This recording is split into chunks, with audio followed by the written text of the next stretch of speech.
la sorcellerie existe. Il faut qu'on commence par là. Il y a des gens qui disent que la sorcellerie n'existe pas. La plupart des gens qui sont allés très loin dans la profondeur de la science ont toujours tendance de vouloir nier l'existence de la sorcellerie. Quand ils trouvent les chrétiens en train de détruire la sorcellerie, ils disent mais vous êtes fous vous, hein? C'est la science qui les trompe. Il y a un grand professeur de chez nous, un grand chrétien, serviteur de Dieu. Mais quand il ne connaissait pas encore Christ, hein, c'était le professeur Kabongo de la géologie chez nous à Lubumbashi. Vous savez, c'est quelqu'un qui a beaucoup étudié, très intelligent, imbu de lui-même à l'époque, rempli de la science. Il ne croyait jamais dans la sorcellerie. D'abord, il ne croyait pas dans la sorcellerie. Il ne croyait pas dans l'église. Quand sa femme disait qu'elle allait à la prière, bon, il n'était pas méchant, hein, mais pour lui, sa femme passait le temps pour rien. Il a été orgueilleux dans les conférences. C'est lui-même qui le dit, même dans son témoignage. Il était imbu de lui-même. Il n'acceptait jamais que la sorcellerie existe. Il a été prospère. Il enseignait partout dans le monde entier. Jusqu'à ce qu'à un certain moment de sa vie, il a pensé à appeler un petit frère du Kassai pour l'aider. Le petit venait tout droit de chez lui au Kassai. Et l'enfant a atterri dans sa maison. Et le professeur a dit que très vite, un climat malsain s'est installé dans la maison. Mais jusque-là, il ne comprenait rien, puisque son intellect le trompait. Étant trop intelligent, il se croyait même plus intelligent que la sorcellerie. Le professeur n'a pas compris comment sa petite fille d'à peu près 4 ans a commencé curieusement à développer la poitrine. À 4 ans, une petite fille de 4 ans, la poitrine commença à se développer comme une jeune fille à la puberté. Les seins ont commencé à prendre du volume. Déjà à 5 ans, 6 ans, on était obligé de lui donner le soutien. Et à 8 ans, elle était toute une femme. Le professeur ne comprenait pas. Les affaires au niveau de l'université marchaient mal. Il avait des problèmes partout. Pour une fois, le professeur a commencé à douter de ses doutes. Lui qui avait des doutes sur la sorcellerie, il a commencé à douter ses doutes, cherchant la solution. Comment une fille qui jusque-là a 8 ans, elle a une poitrine dépassant celle de Beyoncé. Elle était comme une grande femme. Le professeur a dit que nous avons commencé à nous gêner. Nous, on cachait l'enfant puisque ça ne faisait pas bien que de la regarder. Et là, il a commencé à chercher Dieu. C'est comme ça que par hasard, passant dans une petite église qui était à l'époque comme un groupe de prière, il va sentir quelque chose qui lui dit, tu peux entrer ici. À peine qu'il franchit le seuil de l'église, il entend quelqu'un qui le fixe et qui lui dit, papa, papa. Toi, chez toi à la maison, tu as un grand problème. Tu as un de tes enfants qui vient d'être détruit. Elle a le corps de maman. C'est lui qui l'a rendu comme ça, c'est ton petit fils. Professeur qu'il était, hein. Il tombe. Frère, c'est vrai, c'est la vérité. Celui-là qui prophétisait n'a jamais été à l'université. Et puis, le monsieur ou la femme, j'ai oublié qui prophétisait, ça devait être une femme ou un homme. Il lui a dit, tu vas voir les signes. Et lorsque tu vas quitter, il a dit, tu vas trouver ton petit frère là. C'est ce signe qui va te confirmer, c'est lui qui l'a fait ainsi. Le professeur arrive à la maison, va dans la chambre de son petit frère, il trouve que la chambre est vide. Le garçon a tout pris, alors qu'il ne connaissait pas très bien Lubumbashi. Il parlait mal Swahili. Ce jour-là, il a décidé de se débrouiller même sans Swahili, il est parti. Le professeur a pris sa fille, complètement dénaturée. Il l'a amenée à l'église. Au bout d'une délivrance d'une journée, le lendemain, la poitrine a repris sa forme normale enfantine. C'est comme ça que le professeur s'est converti dans le full gospel. Vous voyez que la plupart des intellectuels ne croient pas dans la sorcellerie. Le deuxième groupe qui ne croit pas dans la sorcellerie, ce sont les religieux et les athées. Je ne parle pas des chrétiens réveillés. Je parle des religieux. Puisque souvent leur doctrine théologique empêche à leur esprit d'accepter l'existence de la sorcellerie. Il y a par exemple les branhamistes. À l'époque, quand le branhamisme est arrivé à Kolwezi, ils disaient tout haut que la sorcellerie n'existe pas. Comme un frère, ça m'a fait très mal. J'arrive à Kinshasa, je suis en train de prêcher quelque part dans une église à Lemba, chez le pasteur Ngoï Dominique. Il y a quelqu'un d'une autre église qui n'est pas de son église. Il est d'une autre église. Il vient suivre l'enseignement. Il me suit au bureau. Il me dit, pasteur, tel que tu me vois ici, je suis le premier ancien de notre église. Quand j'ai appris que tu enseignais chez le pasteur Dominique, c'est le thème qui m'a intéressé. C'est comme ça que je suis venu. Mais je souffre sérieusement. Je suis ancien, mais je suis sorcier. Mais ce qui qui me dérange, c'est que quand je dis à mon pasteur, il ne me croit pas. Et pourtant, j'ai déjà mangé 2 de ses enfants. Mais lui-même, il ne sait pas que c'est moi qui les ai mangés. Vous savez, quand tu as prêché sur la sorcellerie, ça m'a troublé. Le lendemain, je suis allé voir le pasteur. Je lui ai dit, pasteur, aide-moi, je suis sorti. Le pasteur me dit, attends. Il entre dans sa bibliothèque, il me sort un livre. Il me dit, lis ça, tu vas te calmer. Quand je lis le livre, c'est comment calmer ton esprit face à une condamnation interne. Alors, lui dit, moi je suis sorcier, ce n'est pas une condamnation interne. C'est moi qui connais, j'ai déjà mangé 2 de ses enfants. Je lui pose la question, ton pasteur, comment il a été appelé par Dieu? Il me dit, non, il a fait la théologie. Je dis, je comprends. Ce sont des pasteurs par théologie. Je ne suis pas contre la théologie. Hein. La théologie est une bonne chose, puisqu'elle aide quelqu'un à comprendre la Bible dans son contexte réel. Mais lorsque vous allez faire la théologie sans être touché par Dieu dans votre cœur, vous êtes foutu. Vous voyez, quelqu'un, lui-même, il reconnaît qu'il est sorcier, son pasteur ne croit pas. Vous n'avez aucune idée de la manière dont le diable se joue de l'église lorsqu'on raisonne de cette manière-là. La doctrine ne protège personne. C'est la connaissance et la vie de Jésus. Vous n'avez pas les deux là, le diable va vous ridiculiser en Jésus. Quelqu'un, lui-même, il reconnaît qu'il est sorcier. Mais vous lui donnez. Et puis, il dirigeait quoi? Il dirigeait l'intercession. Hein? Vous savez comment on l'appelait? La chaudière.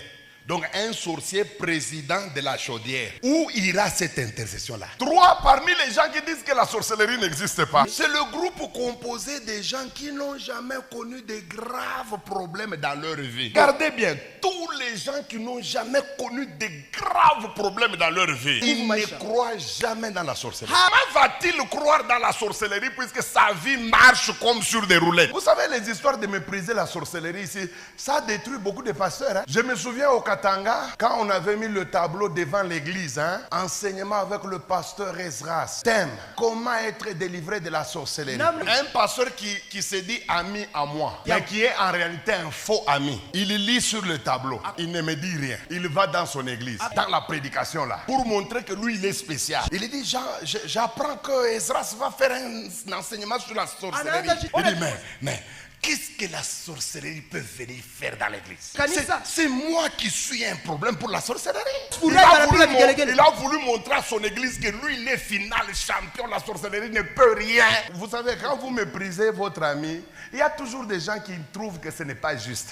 Et lorsqu'il était en train de me mépriser, l'un de ses fils est venu vers moi pour dire que voilà ce que mon pasteur est en train de dire. Ça n'a pas fait 6 mois. Il a engrossé la maman présidente. Je lui ai dit, voilà, toi qui te disais que tu es un problème pour la sorcellerie. Voilà là où la sorcellerie des orgueils vains. Les gens méprisent la sorcellerie, mais elle fait des dégâts dans l'église. Vous savez que dans le monde de la sorcellerie, il n'y a jamais eu de congé. Deuxième tendance, c'est ceux-là qui croient dans la sorcellerie, mais qui la surestiment. Ils sont convaincus de la puissance de la sorcellerie.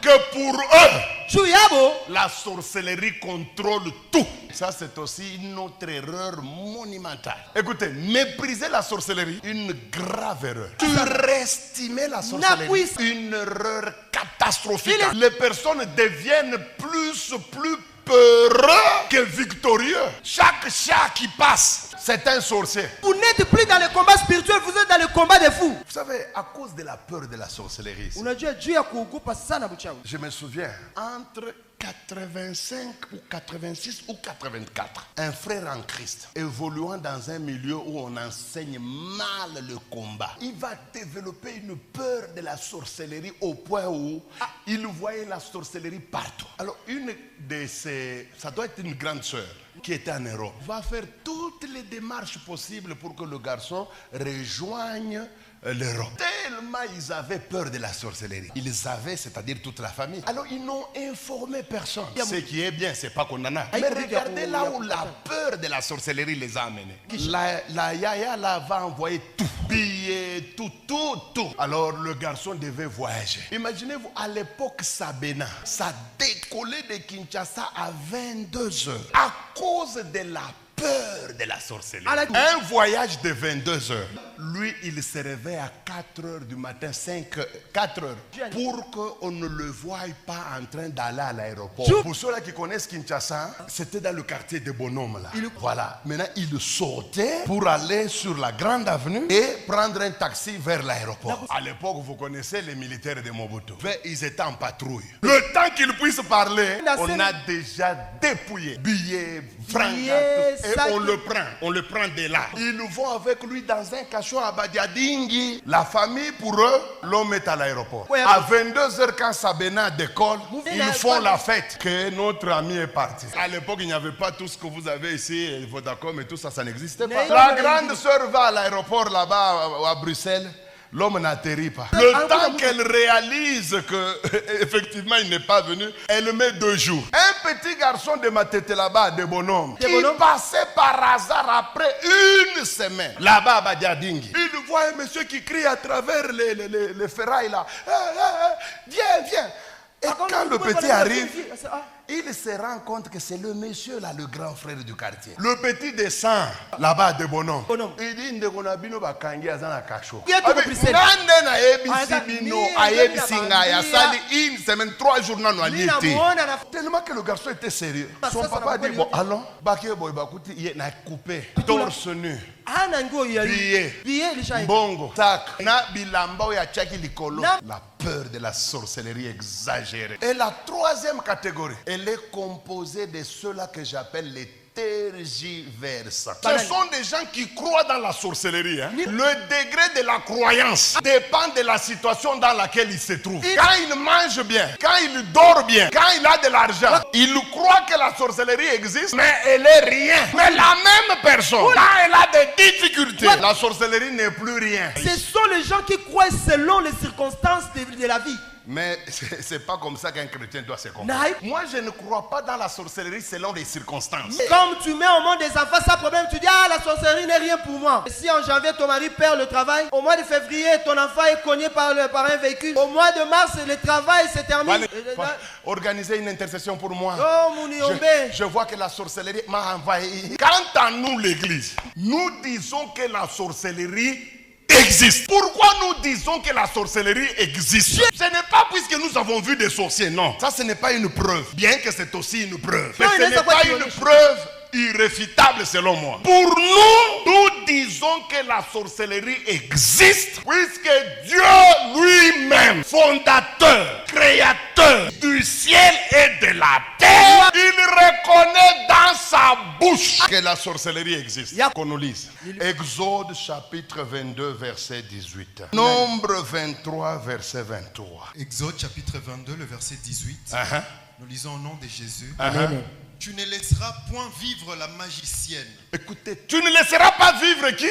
La magicienne. Ce que j'aime dans la version là que j'ai laissée à la maison à cause de la franchise des bagages. Dans cette Bible, il est écrit: tu ne laisseras pas vivre la sorcière. Ça, c'est Dieu lui-même. Lui-même qui prononce le mot sorcier. Si lui-même qui est très élevé en puissance, toi qui es-tu pour nier ça? Ne jouez pas, frère.